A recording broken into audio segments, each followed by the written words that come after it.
The kingdom of France was vast, powerful and proud, yet it teetered on the edge of chaos. At its center sat a king whose mind was fragile and fractured. Charles VI, called the Mad, inherited the crown as a child, and with it came the weight of an empire struggling with war, politics and tradition. At first he seemed capable, even wise. But beneath the royal robes, his mind harbored darkness, a storm that would grow with each passing year. He believed his body was made of glass. Every move, every step, carried the terror that a simple touch could shatter him into countless pieces. Guards and courtiers recoiled, terrified even to approach. Royal ceremonies became exercises in fear. The slightest brush of clothing or accidental contact could provoke panic. His fragile delusion turned everyday life into a minefield of caution and dread. Sometimes he forgot who he was. He wandered the halls of the palace like a stranger, lost in thought, disconnected from the reality everyone else knew. Faces of trusted friends and advisors became alien, threats hidden in plain sight. He would stare at mirrors, unsure if the reflection was truly his own. France's court became a theater of uncertainty, where loyalty was constantly tested against his unpredictability. Violence erupted from him without warning. One day, in a terrifying frenzy, he killed 4 of his own knights, men who had served him faithfully for years. The corridors of the palace ran with echoes of panic and screams, the atmosphere charged with fear. Courtiers learned to anticipate the sudden collapse of order, walking lightly as if on eggshells, never knowing when a shadow of rage would descend. Even the simplest touch could provoke terror. He forbade anyone from coming near him, and courtiers and advisors learned to speak from a distance. Guards kept a wide berth. The king's paranoia became contagious, infecting the palace with tension and suspicion. Every gesture, every approach was measured against the invisible risk of breaking him. France's most powerful men moved as though in a constant silent negotiation with madness itself.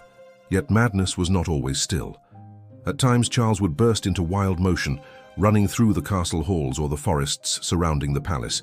He would scream, convinced enemies lurked behind every tree, every shadow, every window. Huntsmen, guards, and courtiers would scramble after him, powerless to calm the storm in his mind. These terrifying episodes could last hours, leaving exhaustion and fear in their wake. France suffered because of him. The king's instability left the nation vulnerable. Rivals outside the kingdom saw weakness and plotted invasions. Inside, ambitious nobles maneuvered and schemed, exploiting every crack in authority. Civil war simmered, fueled by a ruler who could not maintain control. His erratic behavior undermined alliances, jeopardized military campaigns, and kept France in constant uncertainty. Charles VI was not without moments of clarity. When lucid, he displayed intelligence, commanded armies, and maintained diplomatic relations. These brief flashes of capability reminded France of the king they had hoped for. But each moment of brilliance was followed by a descent into madness, dragging the kingdom deeper into disorder. The nation learned to live with fear, anticipation, and cautious hope. His mental state shaped every aspect of court life. Advisors could never rely on his consistency, generals could not predict his decisions, and nobles learned the art of survival under a king who could turn violently unpredictable at a moment's notice. The palace became a place of careful observation, strategy, and whispered warnings. Children of the court grew up watching madness unfold, learning the rules of survival under a fragile crown. Stories of his insanity spread across Europe. Chroniclers wrote of his fear of shattering, his violent fits, his wandering confusion, and his delusions of enemies in every shadow. France's neighbors watched with fascination and horror, treating the king's madness as both a cautionary tale and a spectacle. His reign became a legend of psychological terror, an example of how power and fragility can collide. Even religion could not anchor him. Priests and monks tried to calm his fears, performed rituals and offered prayers, yet the visions and terrors that gripped him were beyond their reach. Divine interventions meant nothing to a mind that saw threats in every corner. Faith clashed with delusion, sacred rituals failed to provide safety, and the spiritual could not heal the fractured mental landscape of a king trapped in chaos.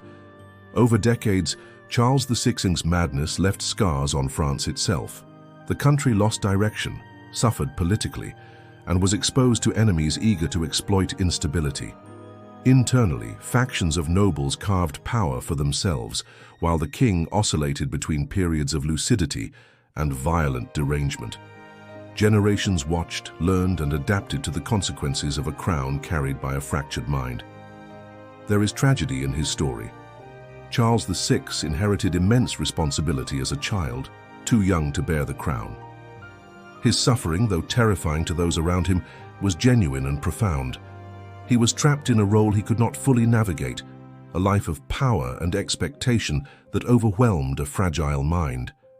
Yet, even in madness, he remained the king, shaping history in fear, violence, and fleeting moments of insight. The court became a world of shadows. Nobles whispered behind curtains, plotting their next move while keeping a careful eye on the king's moods. Ambassadors arrived with gifts and promises, navigating a minefield of paranoia. Even soldiers stationed near the castle learned to tread lightly, knowing a sudden gesture could provoke violence. Every corner of France's government, from taxes to military strategy, bore the mark of instability. Wars waged while the king's mind faltered. Armies followed orders one day and faced confusion the next. Strategic campaigns collapsed, not always because of enemies, but because the king's unpredictability undermined discipline. Generals who relied on clarity of command had to improvise constantly. France's enemies watched, seizing moments of weakness, and Europe whispered of a kingdom on the brink. Yet for all the chaos, Charles VI displayed moments of deep empathy. In rare hours of lucidity, he would attend to the needs of his people, listen to their pleas, and even comfort families torn by war. These flashes reminded France that beneath the madness was still a man capable of understanding, of feeling, of ruling with wisdom. But such moments were fleeting and fragile, quickly drowned by the next wave of delusion. The king's family bore the brunt of his mind's fractures.